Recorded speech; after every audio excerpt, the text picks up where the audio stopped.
In this video, I'm going to show you how to link your Epic Games account to your Nintendo account in just a few simple steps. This is the best method if you want to connect your accounts from the Epic Games website, and it only takes a minute once you know where to click. Whether you're trying to play Fortnite, sync your progress, or just get your accounts connected properly, this guide will walk you through the full process from start to finish.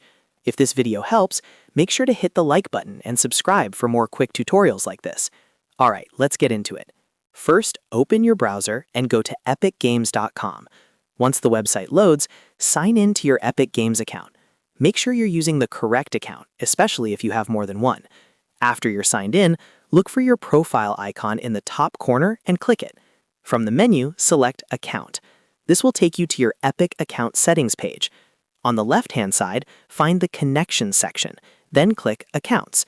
This is where Epic lets you connect different platforms and services to your account. Now look for Nintendo in the list of available connections. Once you see it, click Connect. A new window or login page will appear asking you to sign in with your Nintendo account. Enter your Nintendo credentials and log in carefully. After that, you may see a permission screen asking you to authorize the connection between Epic Games and Nintendo. Review it, then click Authorize or Continue to complete the process. Once that's done, your Epic Games account and Nintendo account should now be linked successfully. You can go back to your account page and confirm that Nintendo appears as connected. If you ever need to use this connection for game progress, purchases, or platform access, your accounts are now ready. And that's it. You've successfully linked your Epic Games account to Nintendo using the official Epic Games website.